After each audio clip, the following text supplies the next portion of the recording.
pakai baju.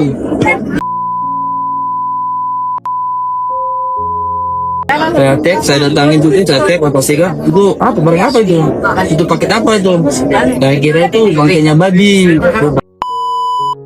Halo guys, balik lagi dalam channel gua.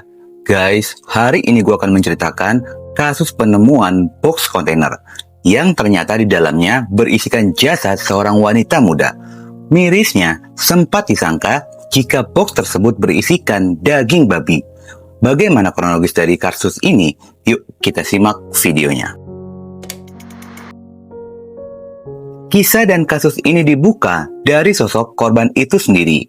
Yang diketahui korban ini bernama Rahmadani Siagian, perempuan berusia 19 tahun yang berasal dari Kelurahan Gunting Saga, Kecamatan Kuala Selatan, Kabupaten Labuan Batu Utara. Meski usianya terbilang muda, namun Rahma memutuskan merantau ke Medan untuk bekerja. Selama di Medan, Rahma ini bekerja di toko ponsel dan menetap di Medan bersama dengan orang tua sambungnya dan saudara tiri. Ternyata keputusan merantau ke Medan itu berujung petaka. Rahma ditemukan tanpa busana di dalam sebuah box kontainer yang dilapisi karung goni. Kabar duka ini pun diterima oleh pihak keluarga pada sore hari Selasa, tanggal 10 Maret 2026. Setelah keluarga mendapatkan telepon dari pihak kepolisian untuk mengkonfirmasi identitas dari korban. Menurut kesaksian dari kerabat korban yang bernama Nurma Siagian, sebelumnya keluarga telah mendapatkan telepon dari bos tempat Rahma ini bekerja. Diketahui telah 2 hari Rahma tidak masuk bekerja. Lantaran ponselnya tidak kunjung aktif, bos ponselnya pun menghubungi keluarga Rahma dan menanyakan keberadaannya.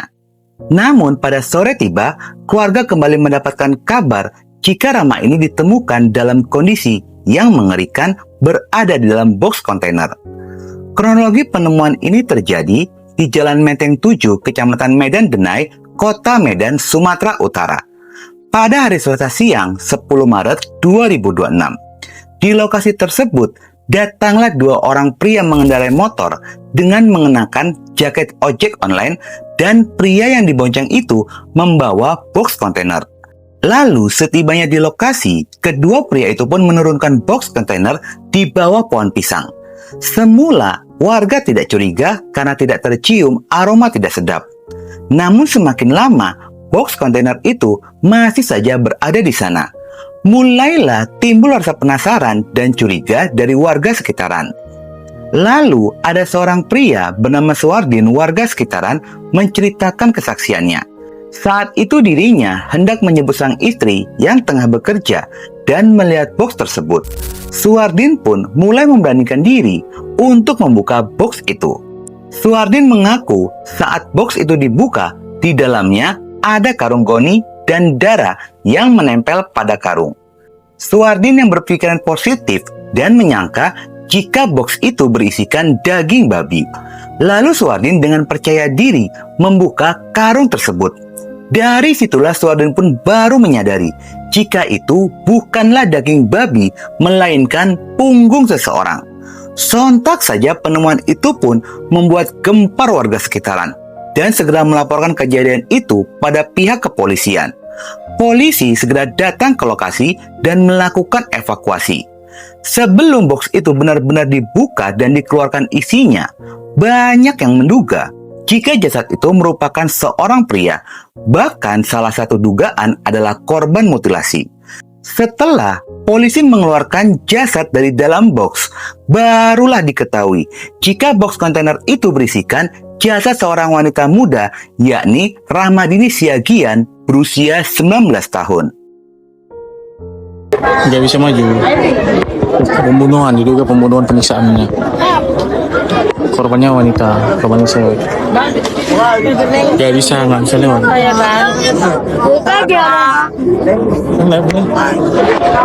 Dia amputasi enggak, cuman dia lehernya diikat gitu, biru-biru sama bahan badannya biru-biru semua. Tangan dipegang. Iya.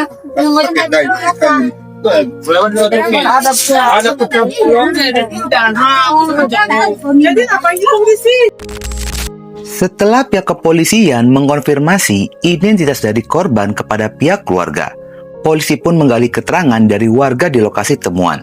Dan banyak warga yang bersaksi jika yang menyimpan box kontainer tersebut merupakan dua orang pria. Salah satunya mengenakan jaket ojek online dan membonceng pria yang memegang box tersebut. Berbekal informasi itulah, polisi mulai menelusuri kedua pria tersebut. Pihak kepolisian melakukan pengecekan CCTV sepanjang jalan menuju ke lokasi temuan dan berhasil menemukan rekaman CCTV kedua pria tersebut. Selain rekaman CCTV, polisi pun berhasil menemukan lokasi yang diduga lokasi awal korban dibunuh oleh kedua pria itu, yakni sebuah hotel Oyo Gang Kenanga, Jalan Menteng 7, kamar C4, yang lokasinya tidak jauh dari penemuan box berisikan jasad korban. Lokasi tersebut terungkap karena pada saat penemuan tubuh itu terdapat spray, yang spray tersebut bertuliskan nama sebuah hotel. Lalu polisi mendatangi hotel tersebut untuk melakukan konfirmasi. Setibanya polisi di hotel Oyo itu, polisi pun mulai menggali informasi dari pihak hotel. Dan Yaya Harahap selaku penanggung jawab menjelaskan jika kamar hotel tersebut dipesan oleh seorang perempuan menggunakan identitas dirinya, yakni Rahmadani Siagian, korban itu sendiri. Lalu, berdasarkan kamera CCTV pada jam 1 dini hari, datanglah seorang pria. Setelah beberapa jam kemudian, sekitar pada jam 8 pagi, pria itu pun terekam kembali oleh CCTV pada saat keluar kamar sambil membawa sebuah kontainer. Pada jam 10.43, terekam kedua pria itu berboncengan membawa box yang berisikan jasad korban. Setelah kedua pria itu pergi, Yaya mengaku sempat mengintip ke dalam kamar dan melihat adanya bercak darah. Lokasi hotel tersebut hanya berjarak beberapa gang saja dari lokasi penemuan jasad korban. Hingga akhirnya pihak kepolisian pun berhasil menemukan identitas dari kedua pelaku yang berinisial SHR dan SAN. Keduanya ini masih berumur 19 tahun, seumuran dengan korban. Langkah cepat polisi ini berbuahkan hasil. Polisi pun berhasil meringkus dua pelaku di lokasi terpisah. Satu pelaku dikabarkan ditangkap di kawasan Desa Marindal 1, Kecamatan Patumbak, Kabupaten Deli Serdang. Dan satu orang lagi ditangkap di Jalan Flamboyan Raya, Gang Setiabudi, Kecamatan Medan. Dari penangkapan kedua pelaku ini, polisi masih merahasiakan identitasnya, motif, serta kronologi pembunuhan. Polisi mengaku sedang tahap pemeriksaan dan meminta pada masyarakat agar bersabar. Setelah semua selesai, akan diungkap ke publik. Berdasarkan dari rekaman CCTV, pelaku SR ini disebut-sebut sebagai orang yang mengemudikan sepeda motor Honda Beat dan mengenakan atribut ojek online. Sementara SAN diduga merupakan pelaku utama.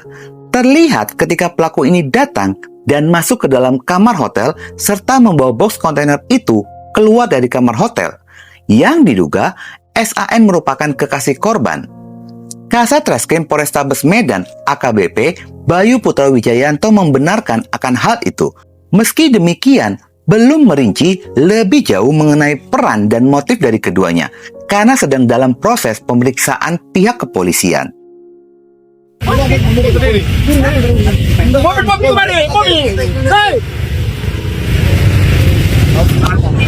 Tenang kau. Tenang. Iya, Bang. Tenang. Bang, mobilnya geser dulu, Bang. Geser. Maksudnya biar ya udah, Bang, kau geser. Iya. Ambil keretanya, Bang. Itu tamat tunggu mobil. Siapa kawanmu? Itu tunggu kabin ya. Siapa kawanmu? Jangan kabin ya. Cepat. Handphonemu mana? Baik, ikut dulu. Iya. Handphonemu mana? Saya simpan di ini ya. Jangan. Oh, kamu tinggal.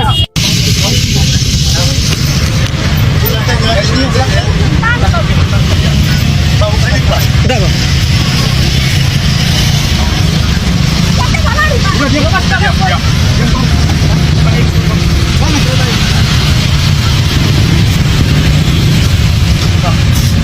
Apa? Dia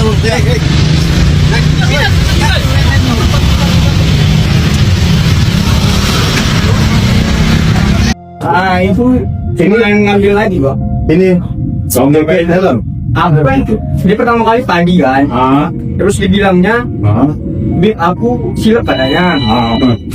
Silap apa aku bilang kan? Bunga gini dia bisa nari ucap. Mantap Bib. Ternyata sudah ngomong ini. Terus? bisa aku bantu gua itu kuasa duit katanya. Oh, bantu. Aku bilang Kan? Berapa dia? awalnya mau aku tolak, Bang. Cuman guys, paksanya si telepon-teleponnya aja. Nggak ada sampai sekarang kasih aku. Berapa dijanjikan? Belum tahu janji berapa. Belum tahu janji berapa. Ya udah, kooperatif ya. Bang. Si Syawal sudah kita amankan. Iya, Bang. Jujur cerita terbuka Iya. semua kejadiannya kami udah tahu. Jelas? Kunci ketemu mana, Bib? Kunci ke atas. Ini barang-barang kita ya. Di tas kok. Nih. Ada. Diketahui kedua pelaku ini bernama Syawal Ardiansa Nasution selaku pelaku utama pembunuhan dan temannya driver ojek online bernama Sofan Habib Rangkuti yang turut membantu membuang jasad korban. Sementara pada hari Jumat 13 Maret 2026, pihak kepolisian melakukan prarekonstruksi sebanyak 40 adegan yang dimana korban Rama dan Syawal pelaku utama melakukan janjian bertemu di sebuah hotel Oyo. Lalu korban Rama memesan hotel tersebut dan masuk ke dalam hotel pada hari Senin 9 Maret 2026. Pada jam 1 dini hari, pelaku utama pun datang dan masuk ke dalam hotel. Pelaku Syawal mengaku membunuh korban pada saat berada di dalam kamar hotel itu, tepatnya di atas tempat tidur. Usai membunuh korban, pelaku ini pun keluar dari kamar dan menghubungi pelaku kedua, yaitu Sofan. Pelaku utama ini meminta dibawakan box kontainer. Setelah itu kembali lagi ke hotel pada pagi harinya. Pelaku Syawal membawa karung goni yang akan digunakan untuk membungkus jasad korban.